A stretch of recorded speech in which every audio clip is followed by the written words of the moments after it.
का एक मानसिकता बनी हुई थी। जहां वो मानसिकता दूर हुई, एक जागरूकता पूरे देश में आई और बेटियों को बचाने का और पढ़ाने का जो पूरे देश में एक तेज गति के साथ काम बढ़ा, उसका लाभ भी मिला। इसी प्रकार से ये जो महिला सशक्तिकरण के लिए प्रधानमंत्री नरेंद्र मोदी जी ने अनेक काम किए, जहां पूरे देश में धुएं से मुक्ति देने के लिए उज्ज्वला गैस के माध्यम से प्रत्येक परिवार को गैस के सिलेंडर देने का काम किया था। वो भी बहुत बड़ा, हर रसोई में गैस का सिलेंडर महिलाओं को पहुंचाने का काम किया। इसी प्रकार से जो स्कीम स्वामित्व योजना जो पूरे देश में चली, महिलाओं को आवास की योजना जो पूरे देश में प्रधानमंत्री जी ने बनाने का काम किया। इसी प्रकार से महिलाओं को हरियाणा के अंदर 50% का आरक्षण भारतीय जनता पार्टी की सरकार ने पंचायतों में, ब्लॉक समिति में, जिला परिषद में, नगर पालिका, नगर परिषद और नगर निगम 50% का प्रतिनिधि, जनप्रतिनिधि के चयन की प्रक्रिया में भी महिलाओं को अधिकार दिया। वहीं महिलाओं को अनेक ऐसे जो रोजगार के अवसर, उसमें पूरी भागीदारी देने का काम किया। वहीं हरियाणा सरकार ने जो कॉलेज में पढ़ने वाली बेटियों को मुफ्त शिक्षा देने की योजना चालू की, वहीं पर महिलाओं के उत्थान के लिए बहुत सारी ऐसी योजनाएं हमारी सरकार ने की हैं। और उसमें एक नई योजना जो विकसित भारत संकल्प यात्रा के समय भी लखपति ड्रोन दीदी योजना की चालू की थी, वो भी बहुत कारगर साबित हुई। उसी प्रकार से ये जो योजना 9 तारीख से लागू होगी, इसमें लाखों बहनों को रोजगार के नए अवसर मिलेंगे और उसमें 10वीं पास बहनों के लिए एक अच्छा अवसर मिलेगा। ये महिलाओं को मजबूत करने के लिए जिस प्रकार से महिला सशक्तिकरण का बिल पास करके आगे नई जब परिसीमन होगा, उसमें जब सीटें बढ़ेंगी और चुनाव होगा, उस समय भी महिलाओं को 33% का आरक्षण भारतीय जनता पार्टी की सरकार ने और देश के लोकप्रिय प्रधानमंत्री नरेंद्र मोदी जी ने ये देने का काम किया है। और बहुत सारी ऐसी योजनाएं जो अलग अलग प्रांतों में जहाँ भारतीय जनता पार्टी की सरकार है, वहाँ अलग अलग नाम से भी बहुत सारी योजनाएं महिलाओं के लिए हमने चालू की हैं। उसी प्रकार से हरियाणा में भी तेज गति के साथ विकास के नए रास्ते खुले और जब देश के प्रधानमंत्री नरेंद्र मोदी जी आएंगे तो करोड़ों रुपए की नई सौगात भी देके जाने वाले, जिसका लाभ पूरे हरियाणा प्रदेश को होगा। जो हमारे लोकप्रिय मुख्यमंत्री नायब सिंह सैनी के नेतृत्व में जो तीसरी बार हरियाणा में मंत्रिमंडल का गठन हुआ है, पूरा मंत्रिमंडल आज तेज गति के साथ अपनी 100 दिन की योजना बनाते हुए प्रत्येक डिपार्टमेंट ने अपना काम शुरू किया है। उसमें बहुत तेज गति के साथ तीसरी बार हरियाणा में सरकार बनी है। 3 गुना गति के साथ हरियाणा सरकार आज काम कर रही है। वहीं अभी 2 दिन पहले ही जो सोनीपत तक मेट्रो रेल की मंजूरी मिली, जो रिठाड़ा से नरेला कुंडली तक आएगी, उसके लिए भी मैं देश के प्रधानमंत्री नरेंद्र मोदी जी का, भारत सरकार का आभार प्रकट करता हूं कि सोनीपत में एक नई विकास की जो और तेज गति के साथ विकास के काम होंगे। और इसी प्रकार से पानीपत तक भी जो एक रेल की लाइन जीटी रोड के साथ साथ आएगी, उस पर भी काम चालू है। बहुत सारी नई सड़कों का भी पीछे हमारे मुख्यमंत्री नायब सिंह सैनी जी ने जब दिल्ली बैठक की थी तो 12 ऐसी नई सड़कों की भी मंजूरी हरियाणा को मिली थी। और मुझे लगता है कि जब कल प्रधानमंत्री जी आएंगे तो बहुत कुछ और देके जाने वाले हैं। आज हरियाणा की सरकार जो तीसरी बार की सरकार है, बहुत अच्छे से जो अपना संकल्प पत्र जारी किया था, उस संकल्प पत्र में जो बातें कही थी उसमें चाहे 24,000 युवकों को रोजगार देने की बात थी, उसको पूरा करने का काम किया। जो डायलिसिस और मुफ्त इलाज की प्रत्येक सरकारी हॉस्पिटल में सुविधा जो मंत्रिमंडल की पहली बैठक में पास करने का काम किया। और जो बीएससी समाज को लेकर जो सुप्रीम कोर्ट का फैसला था, माननीय सर्वोच्च न्यायालय के उस फैसले को भी लागू करते हुए बीएससी समाज को भी न्याय देने का काम किया है। और जो काफी वर्षों से पंचायती भूमि पर अपने मकान बनाकर जो रह रहे थे, उनको भी स्वामित्व योजना के तहत कलेक्ट्रेट के ऊपर उनको मालिकाना हक देने की योजना जो अभी हमने घोषणा पत्र में कही थी, उसको भी लागू करने का काम किया है। अनेक ऐसी योजनाएं, चाहे उसमें खेल नर्सरी की बात है, उन सब पर हमारी सरकार ने काम शुरू किया है।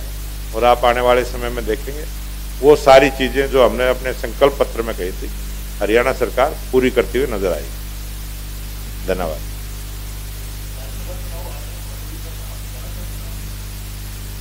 आज हमारा संगठन का पर्व चला हुआ है और भारतीय जनता पार्टी के 30 लाख से ज्यादा साधारण सदस्य बने और 30 लाख सदस्यों में से कोई भी राज्यसभा में जा सकता है।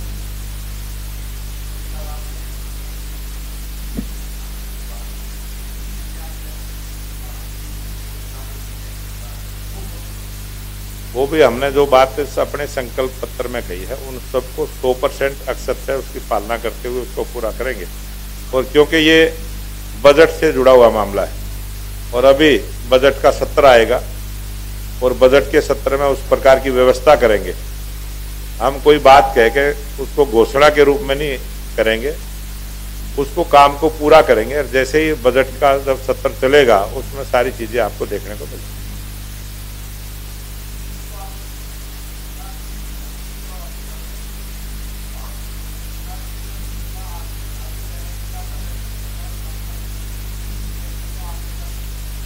ये पहले चरण में हमने इसका टारगेट लिया था कि 5 दिसंबर तक ये अभियान हम पूरा करेंगे और 5 दिसंबर से हमारा सक्रिय सदस्य बनाने का अभियान शुरू हुआ है और 10 तारीख तक उसको बढ़ाया गया है।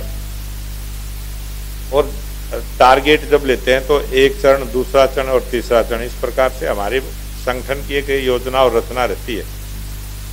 और जब हमारा सक्रिय सदस्यता का अभियान चलेगा उसमें भी एक जो नियम है कि जो सक्रिय सदस्य बनेगा वो कम से कम 50 सदस्य साधारण सदस्य बनाएगा और तभी वो सक्रिय सदस्य बनेगा। अब तक हरियाणा प्रदेश में 14,000 से ज्यादा सक्रिय सदस्य बने और सक्रिय सदस्य बनाने का टारगेट भी 50,000 का हमने लिया है। प्रत्येक बूथ पर 3 सदस्य बने, इस प्रकार की हमारी सोच है। और उसका अगर 3 बनेंगे तो 20,629 बूथ है, उसकी संख्या ज्यादा बढ़ती है, लेकिन हमने लक्ष्य 50,000 का रखा है। कुछ बूथ ऐसे भी होंगे जहां 3 नहीं बनेंगे, 2 बनेंगे, तो उस हिसाब से हमने रखा है। और अगर 3 भी बने तो फिर ये संख्या अपने आप बढ़ जाएगी, लेकिन कम से कम 50,000 सदस्य हरियाणा प्रदेश में सक्रिय सदस्य बने, ये हमारा टारगेट है। इसी प्रकार से हमने ये साधारण सदस्यता का रखा था, क्योंकि इस विधानसभा चुनाव में हमें 55,54,000 वोट मिली और हमने 50 लाख सदस्य बनाने का लक्ष्य रखा।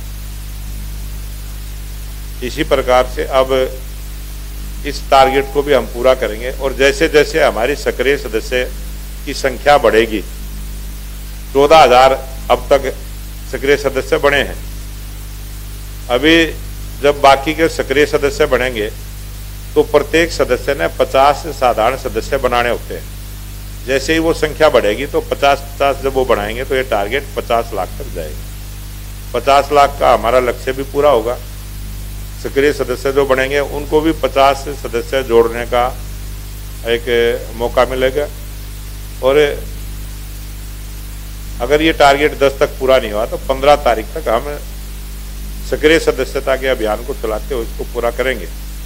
और 17 दिसंबर को पहली सूची हम प्रत्येक अपने जिला हेडक्वार्टर पर जो सक्रिय सदस्य बनेंगे उनकी पहली सूची जारी करेंगे। आज जो सूची बनी है वो लगभग 14,000 करोड़ की है जो सक्रिय सदस्य हमारे बने।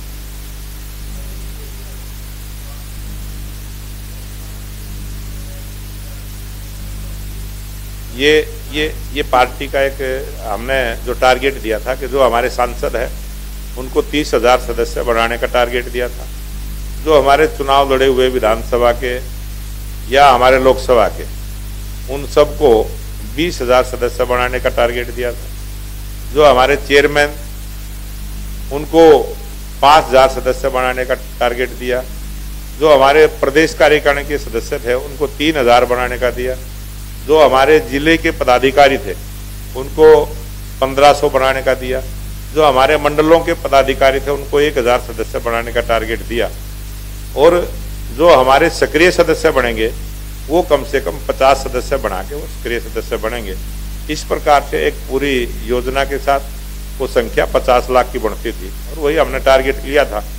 इसमें जो 10,000 से क्रॉस जिन्होंने किया है वो मोदी मित्र के नाम से उसको सम्मानित करने का काम करते हैं। जो 20,000 से क्रॉस करता है उसको मोदी रत्न के सम्मान से हम सम्मानित उस कार्यकर्ता को करते हैं। और जो अपने टारगेट को पूरा करता है उसका भी हम मंडल स्तर पर उनका स्वागत भी करते हैं और सम्मान देते हुए प्रत्येक कार्यकर्ता को जो अपने बूथ पर 250 सदस्य बनाएगा उसको भी हम मीटिंग के अंदर सम्मानित करने का काम करें।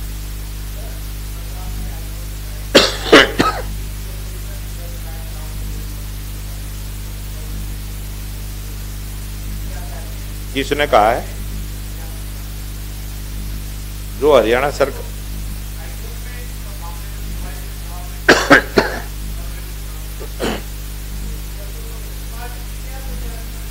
हमारी पार्टी की तैयारी इस चुनाव को लेकर जो संगठन पर्व हमारा चला है इसमें हम पूरी तरह से तैयार हैं। और अगर चुनाव की बीच में कोई घोषणा होती है, निर्वाचन आयोग अगर चुनाव की घोषणा करता है तो हम अपने संगठन का जो हमारा पर्व चला है इस संगठन की चुनावी गतिविधि को रोक देंगे, हम उसमें शामिल हो जाएंगे।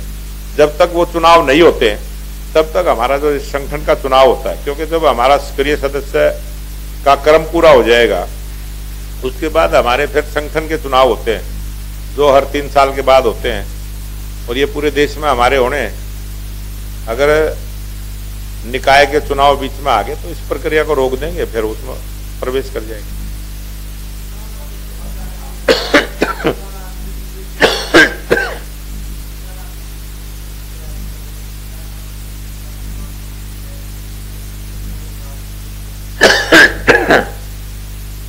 किसानों की कभी भी मांग कोई गलत नहीं होती। ये किसानों का प्रदेश है, किसानों का देश है और इस देश में रहने वाले जितने भी वर्ग हैं सबका अपना अधिकार है सरकार से मांग करना। अच्छी बात है, मांग करना अच्छी बात है। सरकार की भी जिम्मेवारी है कि जो वर्ग जिस प्रकार की मांग करता है उसके साथ बैठ के बातचीत करे। और मैं धन्यवाद करता हूँ हरियाणा के लोकप्रिय मुख्यमंत्री नायब सिंह सैनी जी की सरकार का। उन्होंने तुरंत किसानों के साथ बैठ के बात करने का काम किया, एक अच्छा प्रयास किया और हरियाणा में किसानों को जो 24 फसलें MSP पर खरीदने की गारंटी दी है उससे आज हरियाणा का किसान खुश है। और हरियाणा का किसान किसी भी इस आंदोलन में अभी शामिल नहीं है। और कुछ लोग राजनीति भी करते हैं, हर आंदोलन की आड़ में राजनीति करते हैं। और कांग्रेस पार्टी ने हमेशा से ही किसी न किसी आंदोलन की आड़ में अपनी राजनीति करने का काम किया है। मुझे लगता है कांग्रेस फिर से कोई राजनीति जरूर करेगी और उनका पुराना आदत बनी हुई है, वो अपनी आदत से बाज आने वाले तो है नहीं, वो करेंगे उसकी पर।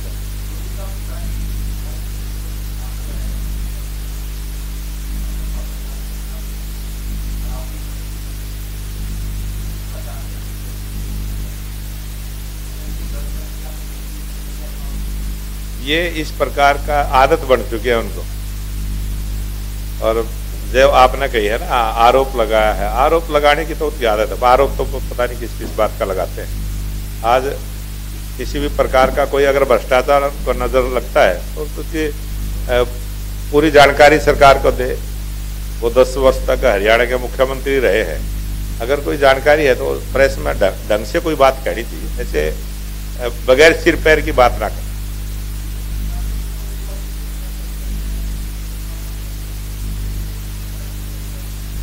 तीन तारीख से लेकर और 10 तारीख तक उसकी एक टाइम बॉन्ड है ना, वो कोई बढ़ने वाला है। और जैसे ही जिस भी उम्मीदवार की पार्लियामेंट्री बोर्ड की तरफ से घोषणा होगी, वो उम्मीदवार आएगा और फार्म भर के चला जाएगा, क्योंकि बहुत बड़ी बात। एडवांस तो बधाई बहुत सारी जो बेकार चली जाती है होती है, बहुत सारे लोगों को दे देते हैं, वो सब बेकार रहती है। वो तो एक मन को खुश करने वाली बात होती है, होता कुछ नहीं होता।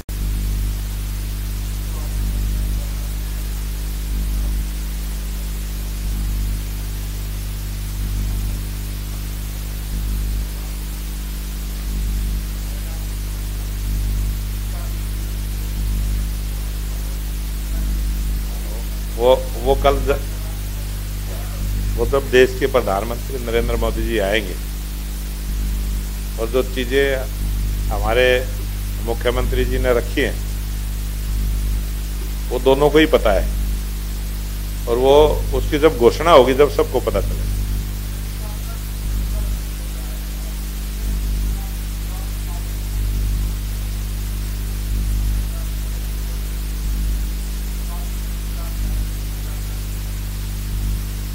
ये सदस्यता अभियान हमारा, हमने अपना एक नंबर जारी किया है 8800002024।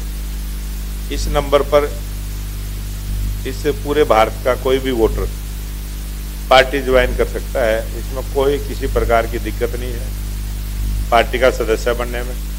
और बहुत सारे ये भ्रम भी फैला के रखा कि सरकारी कर्मचारी किसी पार्टी का मेंबर नहीं बन सकता, जबकि संविधान ने सबको इजाजत दी है।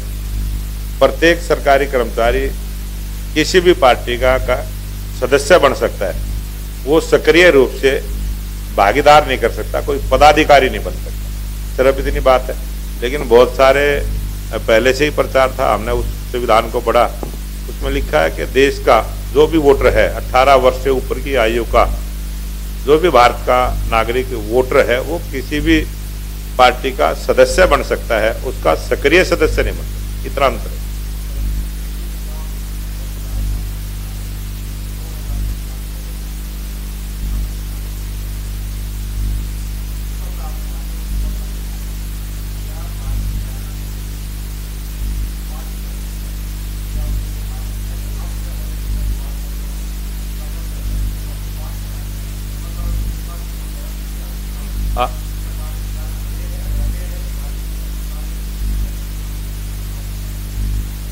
अभी कल ही हमारे केंद्रीय नेता जगत प्रकाश नड्डा जी यहीं पंचकुला में प्रोग्राम हुआ, और पूरे देश का जो टीबी मुक्त भारत का जो संकल्प है, जिसका 24 मार्च 2025 को 100 दिन तक ये अभियान चलेगा, उसकी शुरुआत कल हरियाणा से ही की है। और उसमें पूरा आंकड़ा दिया है कि आज सेक्स रेशो 916 है, और जिस समय वो बेटी बचाओ बेटी पढ़ाओ अभियान था उस समय का भी दिया है, उस समय 857 था और अब 916 है, तो उसमें सुधार हुआ है। और ये आंकड़ा एक बार क्योंकि आजकल तो गूगल पे सारी चीजें मिलती हैं, ये 927 तक भी गया है, 927 से फिर 16 पर।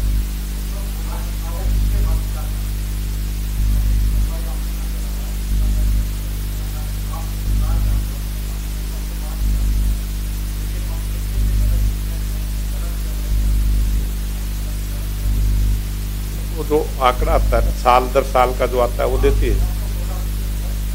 और ये एक डिपार्टमेंट की जिम्मेवारी है, जो डिपार्टमेंट सारा काम करता है, जितने भी हमारे पीएचसी हैं, सीएचसी हैं, वो आजकल तो हमारा ये ऑनलाइन है। आप डेली का डेली भी देख सकते हैं कि आज देश की जनसंख्या कितनी है, आज की दिन कितने बच्चे पैदा हुए, मतलब जो सही जानकारी है वो हम देंगे। डे बाय डे की जो है ना उसकी ना देके वो वर्ष की दी जाती है, और वो 916 का जो आंकड़ा वर्ष का था वो हमें पता है। इस वर्ष क्या रहने वाला है वो जो आएगा वो भी हम बताएंगे।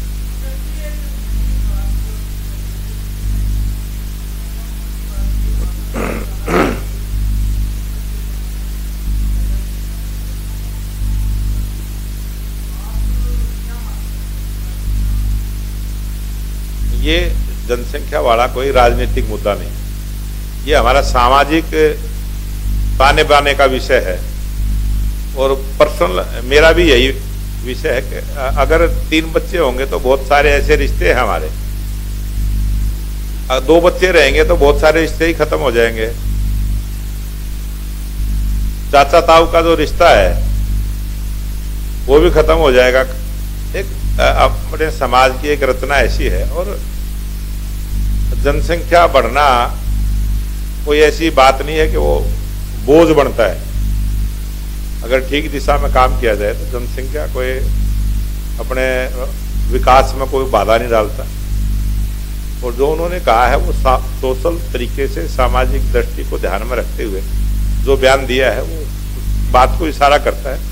और आजकल तो पढ़ा लिखा समाज है, और 3 से आगे तो कोई बढ़ता भी नहीं है।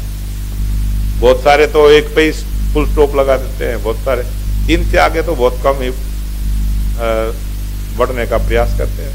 समाज जागरूक है, और जिस प्रकार से आज आपने देखा है कि बांग्लादेश में जो हिंदुओं के ऊपर हुआ है वो भी बड़ा चिंता का विषय है कि आज 2014 से भारत में भारतीय जनता पार्टी की सरकार है और कोई दंगा नहीं होता। इस प्रकार से जो अल्पसंख्यक समाज है वो सुरक्षित है, अपने आप को सुरक्षित महसूस करता है।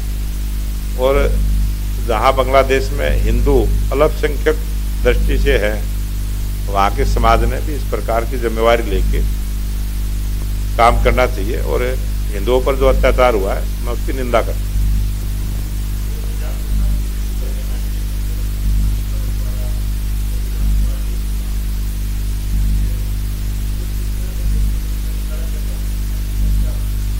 हमारी पार्टी का स्पष्ट रुख है कि राजनीतिक तौर से जिस प्रकार का भी 2 राज्यों का कोई भी विषय आए, ईमानदारी के साथ बैठकर उस पर चर्चा करी जाए, उस पर बात करी जाए।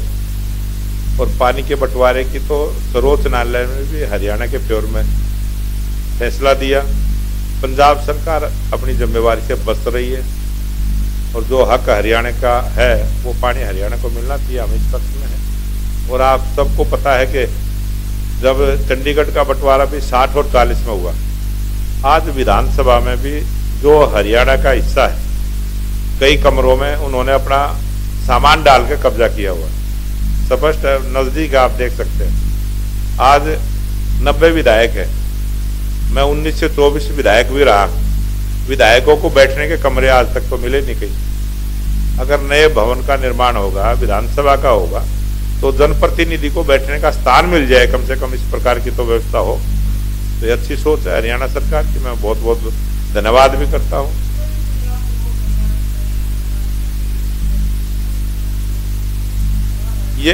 ये राजनीतिक रूप से हर बात का विकास के काम में भी राजनीतिक मुद्दा लेके आते हैं। उन्होंने तो स्वागत करना चाहिए था, बहुत अच्छी बात है।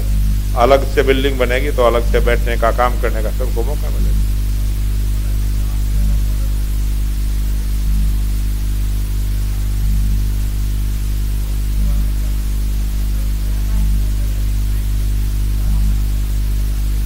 कब रोकता है? कितने भी आज किसान आए जाए, कौन रोक रहा? कोई नहीं रोक रहा। ये एक खबर बढ़ाई जा रही है। नहीं, आप किसान जाए ना, रेल चलती है, बसें चलती है, बैठो बस में चले जाओ, रेल में बैठे चले जाओ, कौन रोकता है? लेकिन वो जिस प्रकार से जाना चाहते हैं, उनकी प्रक्रिया, वो प्रक्रिया है। जो चीज दिल्ली में ट्रैक्टर पे बैन है, तो क्या जरूरी है ट्रैक्टर लेके जाना? तो जाए, कौन रोकता है? तो जिस किसान, ये किसानों का देश है, प्रदेश है, किसान दिल्ली में भी किसान रहते हैं, हरियाणा में सारे किसान ही तो हैं, लेकिन जिस प्रकार की प्रक्रिया के साथ वो जाना चाहते हैं वो प्रक्रिया उन्होंने ठीक करनी चाहिए।